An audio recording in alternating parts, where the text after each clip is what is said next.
Assalamualaikum warahmatullahi wabarakatuh. Untuk adik-adik kelas 12 di seluruh Sulawesi Selatan. Apa kabar kalian semua? Semoga kalian semua sudah dalam keadaan sehat dan bersemangat.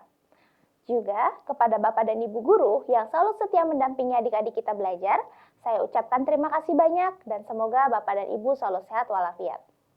Hari ini bersama saya, Siti Adinda Dihar Indawati Caronge dalam program Smart School. Generasi smart, berkarakter, cerdas Ki.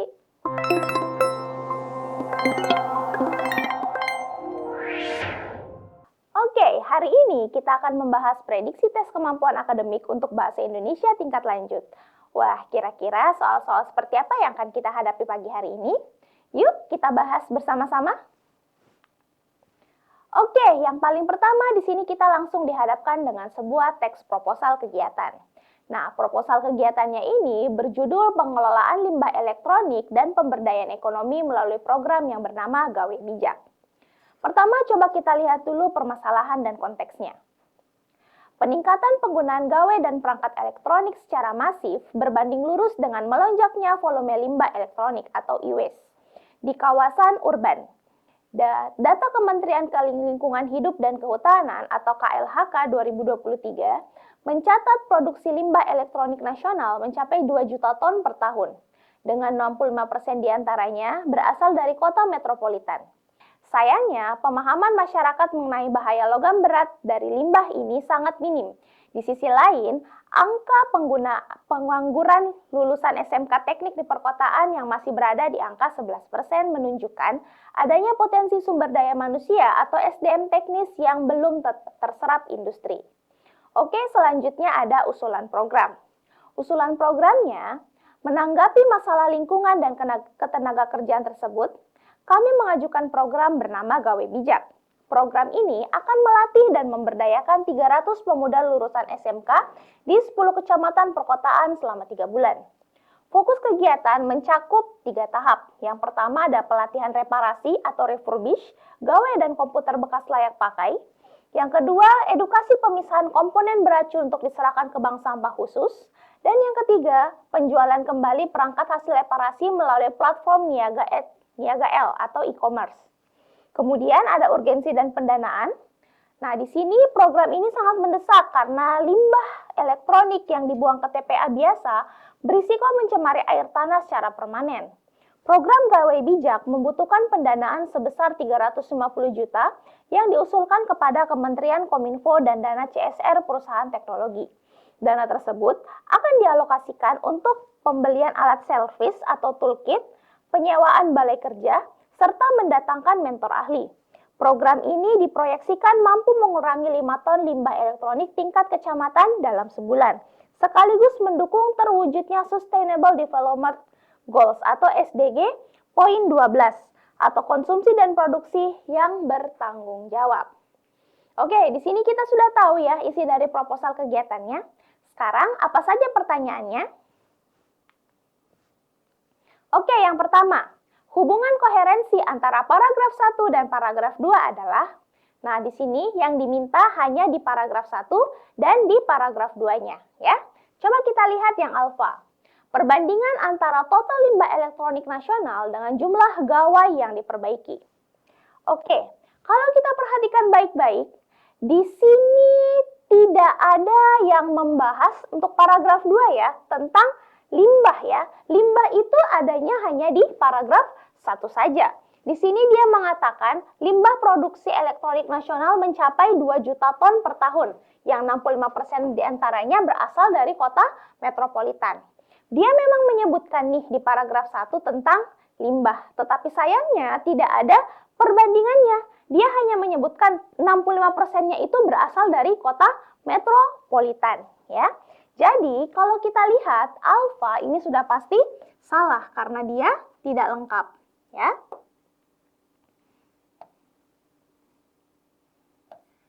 Oke, sekarang yang bravo. Penjelasan penyebab pencemaran air tanah yang dilanjutkan dengan pengajuan anggaran 350 juta. Nah, untuk pencemaran air tanah, dia memang menjelaskan itu ada di paragraf 1 dan 2 ya. Tetapi yang jadi masalah itu programnya ini dia dilanjutkan anggarannya itu sudah ada di paragraf ketiga, bukan lagi di paragraf 1 atau 2. Ini Bravo sudah benar tetapi tidak tepat untuk soalnya. Jadi Bravo juga salah. Nah, Charlie, alasan pengajuan program berdasarkan masalah limbah elektronik dan potensi pengangguran SMK yang dijawab dengan solusi pelatihan reparasi. Nah, kalau kita perhatikan ya, untuk alasan pengajuan itu kan dia ada di paragraf 1. Karena paragraf 1 ini membahas tentang limbahnya. Lalu ada ternyata lulusan-lulusan SMK yang masih belum terserap ke dalam industri. Nah, penjawabannya itu dia ada di paragraf 2, di usulan program dari Gawai Bijak. Nah, artinya Charlie ini bisa jadi benar ya. Nah, kita simpan dulu nih. Sekarang kalau delta, penjabaran rinci tentang bahaya logam berat yang diikuti dengan pembentukan bank sampah di 10 kecamatan. Oke, kalau kita perhatikan ya. Nah, di sini penjabarannya untuk masalah logam berat itu memang ada, tetapi dia tidak terlalu merinci, ya. Nah, di sini untuk 10 kecamatan juga dia ada di sama-sama di paragraf 2 ya. Hanya saja perinciannya itu yang tidak jelas. Dia hanya menyebutkan pokoknya berbahaya. Tapi kenapa bisa berbahaya? Itu tidak dijelaskan, ya. Jadi delta ini juga kurang tepat. Sekarang yang error. Dampak melonjaknya volume limbah yang diselesaikan dengan cara menutup pabrik produksi gawai di perkotaan. Ini sudah jelas-jelas salah. Karena di dalam teksnya tadi sama sekali tidak ada yang menyelesaikan masalahnya itu dengan cara menutup pabrik produksi gawai di perkotaan. Walaupun memang gawainya ini limbahnya lebih banyak berasal dari kota metropolitan. Jadi error juga sudah pasti salah. Maka jawaban paling tepat adalah Charlie. Oke, seperti itu ya adik-adik. Nah, sekarang mari kita jawab soal berikutnya. Oke, soal nomor 2. Dari pernyataan-pernyataan berikut, manakah pernyataan yang mengungkapkan kesesuaian antara usulan program dan data pendukung sesuai teks proposal tersebut? Tentukan sesuai atau tidak sesuai untuk setiap pernyataannya. Oke, sekarang coba kita lihat yang alfa. Usulan programnya mengadakan pelatihan reparasi gawai dan komputer bekas. Lalu data pendukungnya apa? Itu karena produksi limbah elektronik nasional mencapai 2 juta ton per tahun. Apakah ini sesuai atau tidak sesuai? Nah, ini jawabannya sudah pasti sesuai. Loh, kenapa dia bisa sesuai? Ya, di sini kalau kita lihat ya, kita kembali ke teksnya. Nah, sampahnya atau limbah elektronik itu memang sudah lumayan tinggi, ya, sudah sangat tinggi malah. Dia bisa sampai 2 juta ton per tahun, ya. Kemudian, karena limbah elektroniknya ini juga dia itu bisa mencemari air tanah bahkan bisa sampai permanen. Makanya dibutuhkan yang namanya pelatihan, ya. Nah, pelatihannya itu supaya elektroniknya tadi masih ada yang bisa kiranya dipakai, ya, direparasi.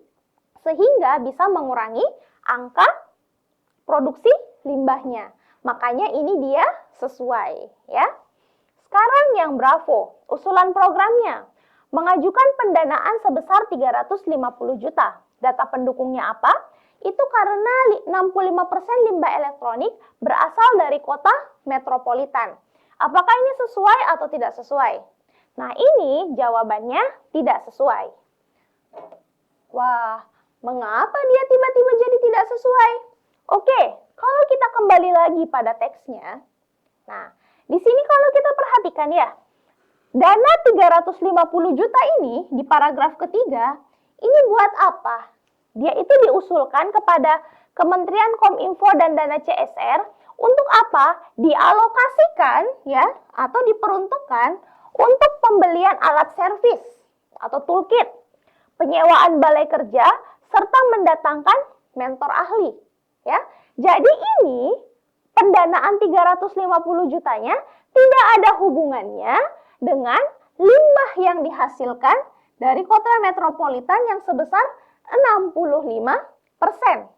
Karena 350 juta ini dialokasikannya itu untuk pelatihannya, ya, dan juga alat-alat pelatihannya. Sama sekali tidak ada hubungannya dengan limbah 65% dari kota metropolitan, ya. Jadi seperti itu penjelasannya.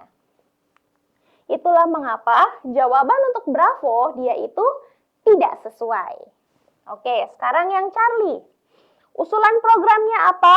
Penjualan kembali perangkat hasil reparasi melalui platform Niaga L, ya.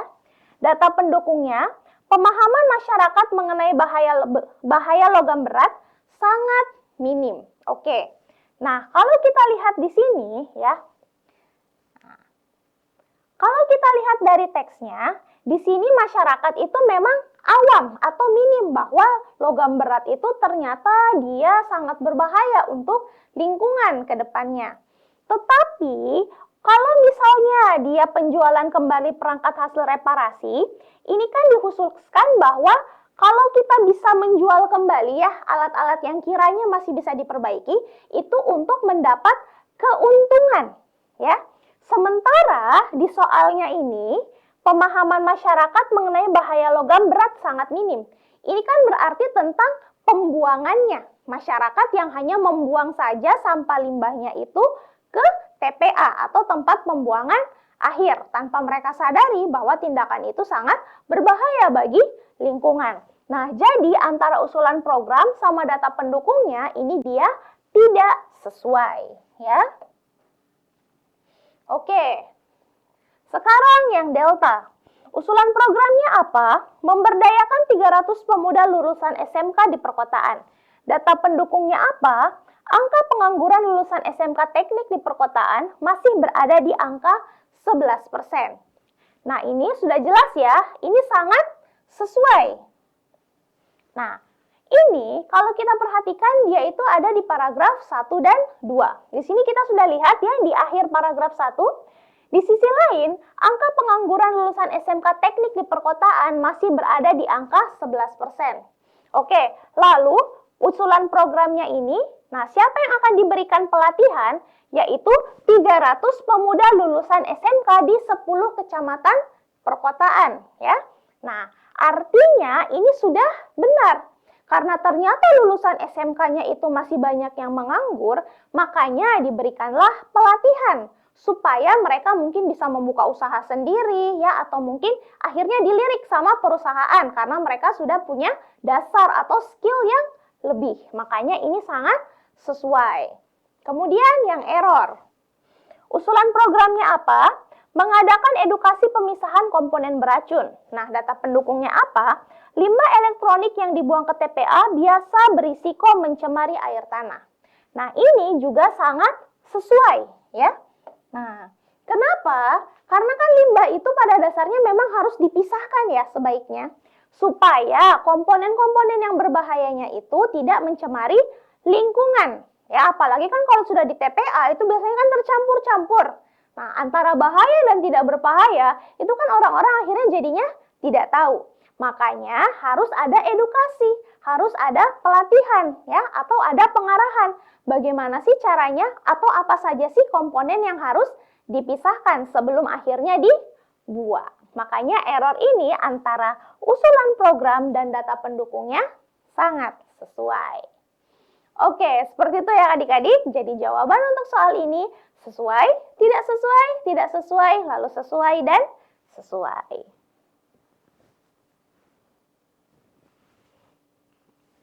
Nah, sekarang mari kita jawab soal berikutnya.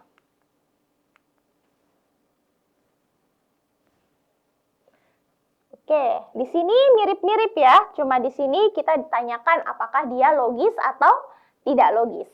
Nah, sekarang mari kita lihat.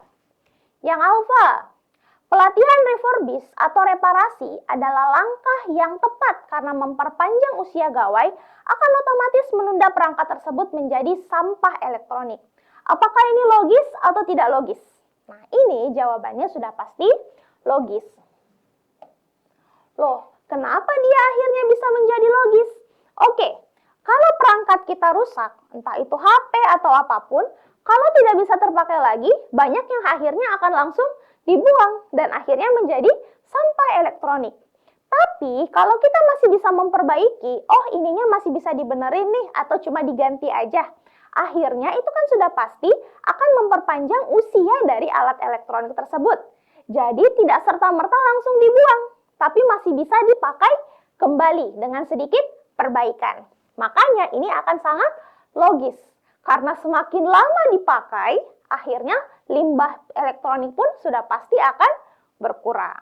Ya, seperti itu. Sekarang kalau kita lihat yang Bravo.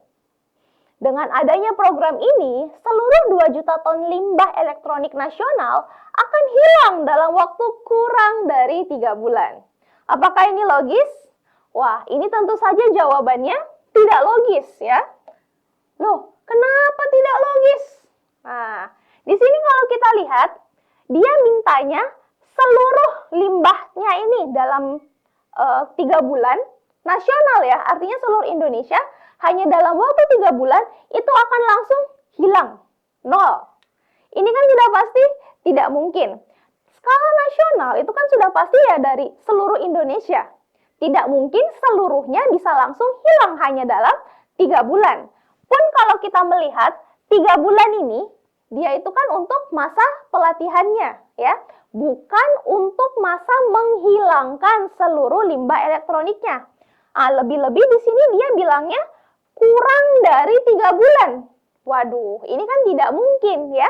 Pelatihannya saja hanya 3 bulan, ya, di 10 kecamatan. Nah, masa bisa seluruh Indonesia dihilangkan limbahnya? Itu kan tidak tepat ya, dia tidak logis. Mungkin kalau untuk satu wilayah bisa saja, tetapi kalau untuk nasional itu sudah pasti tidak, ya.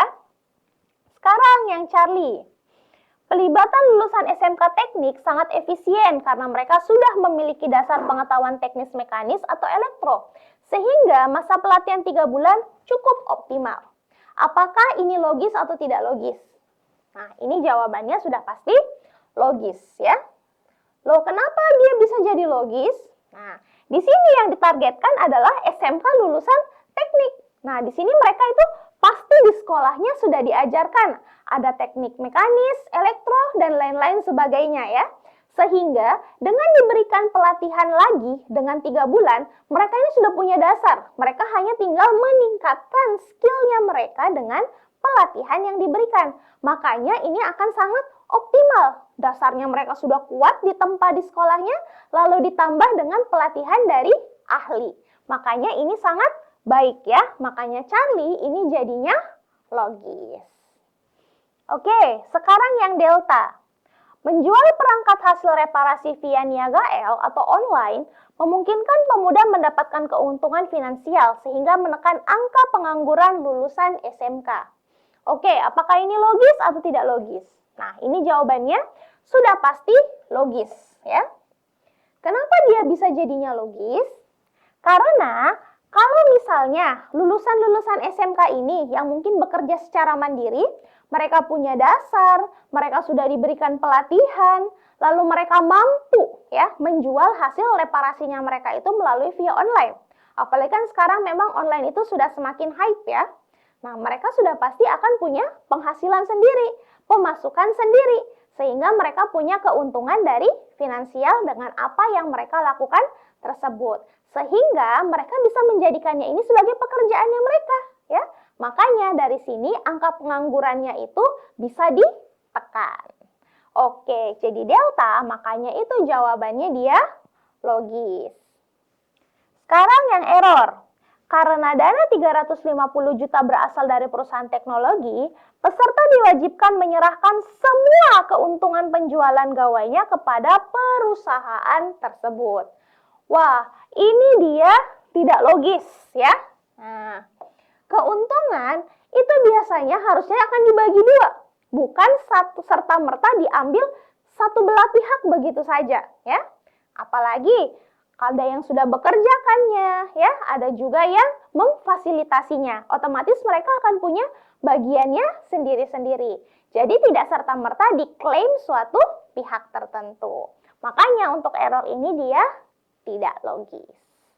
Oke, seperti itu ya adik-adik jawabannya.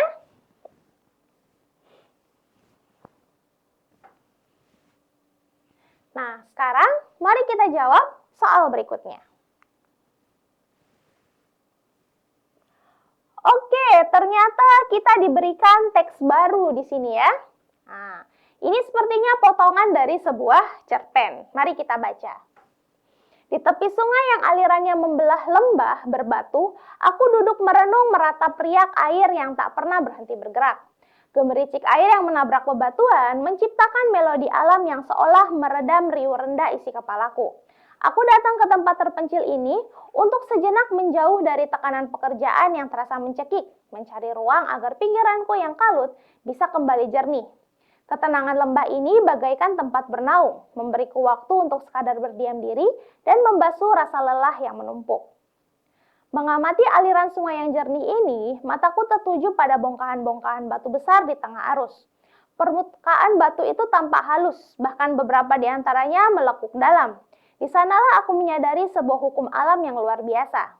Air yang lembut dan selalu mengalah pada bentuk rupanya mampu mengikis batu karang yang keras, bukan dengan kekuatan yang meledak-ledak, melainkan dengan ketekunan yang terus-menerus. Hal ini menyadarkanku pada kehidupan nyata. Saat berhadapan dengan masalah yang tampak sebesar dan sekeras batu karang, kita seringkali merasa tidak berdaya. Namun, sungai ini mengajarkan bahwa konsistensi, kesabaran, dan langkah kecil yang tak pernah henti adalah kekuatan sejati untuk menembus rintangan sekeras apapun. Pada akhirnya, aliran sungai memberitahuku bahwa hidup adalah tentang kemampuan beradaptasi. Saat ada batang pohon tumbang menghalangi jalan, air tidak berhenti atau memaksakan diri menghancurkan pohon itu seketika. Ia mencari celah, mengalir di sekelilingnya, dan terus melaju menuju muara. Aku belajar bahwa untuk bertahan, aku tidak harus selalu menang melawan rintangan dengan cara yang keras. Terkadang keluasan untuk menerima keadaan, mencari jalan alternatif, dan terus bergerak maju meski harus berbelok arah adalah bentuk kemenangan yang paling nyata. Oke, kita sudah tahu ya isi dari teksnya. Sekarang mari kita lihat soal-soalnya. Oke, berdasarkan kutipan cerpen tersebut, nilai kehidupan yang dapat diterapkan dalam kehidupan sehari-hari.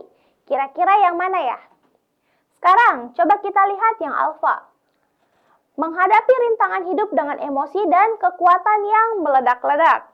Wah, ini sudah jelas salah ya. Kenapa? Kalau kita kembali pada paragraf terakhir, di sini dia bilang, aku belajar bahwa untuk bertahan tidak harus selalu menang melawan rintangan dengan cara yang keras. Kadang-kadang harus lebih luas dan lebih tenang. Sementara, kalau kita lihat ke dalam teks soalnya ini, dia mengatakan pokoknya menghadapi rintangan hidup itu dengan emosi dan kekuatan yang meledak-ledak. Ini sudah pasti bertentangan dengan teks cerpennya. Maka alfa sudah pasti salah, ya. Kemudian yang bravo. Ketekunan dan kesabaran adalah kekuatan untuk mengatasi masalah sebesar apapun. Wah, ini bisa jadi nih ini jawabannya. Karena kalau kita kembali lagi ke dalam teks, nah di sini dia juga sudah bilang ya, ada konsistensi, kesabaran, dan langkah kecil yang tidak pernah henti adalah kekuatan sejati untuk menembus rintangan sekeras apapun. Bisa jadi benar nih bravo jawabannya.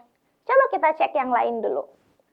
Charlie, masalah yang keras dan besar tidak mungkin diselesaikan oleh orang yang lemah. Oke, di sini kita bahkan tidak tahu ya, apakah di teks ini harus orang yang kuat atau bahkan orang lemah pun bisa menyelesaikan masalah.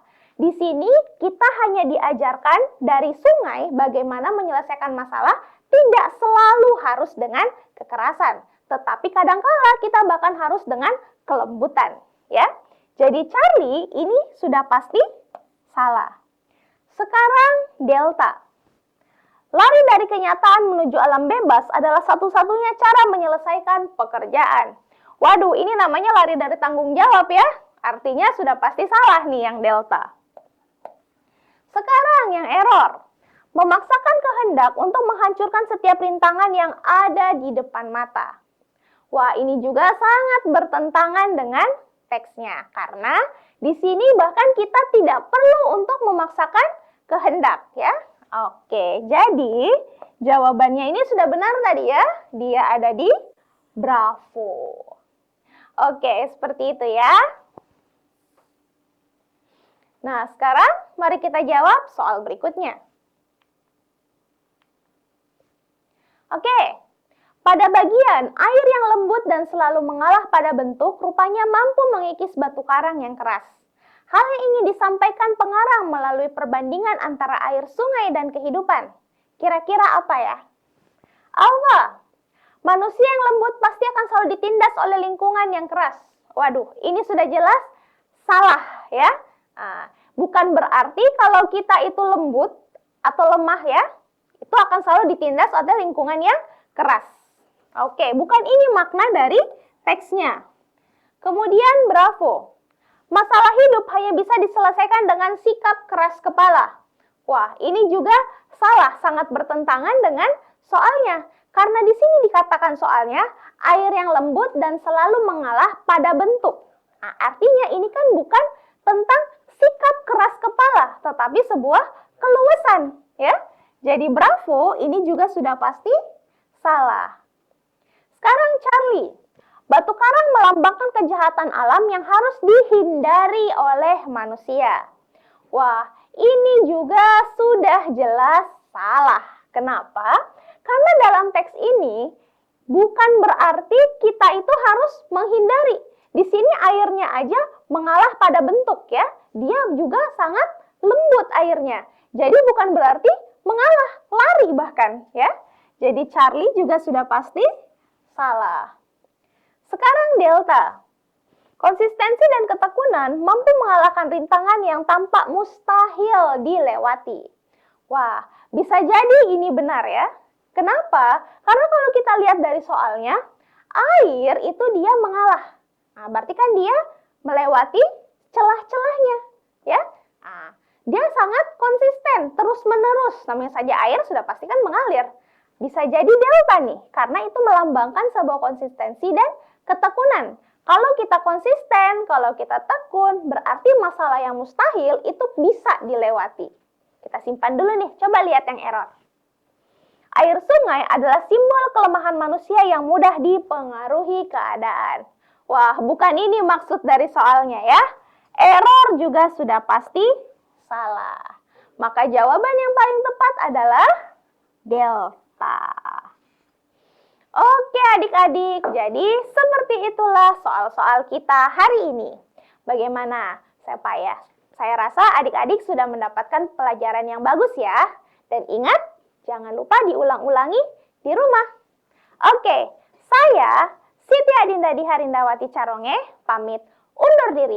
Assalamualaikum warahmatullahi wabarakatuh dan kita jumpa lagi di pertemuan berikutnya. Dah.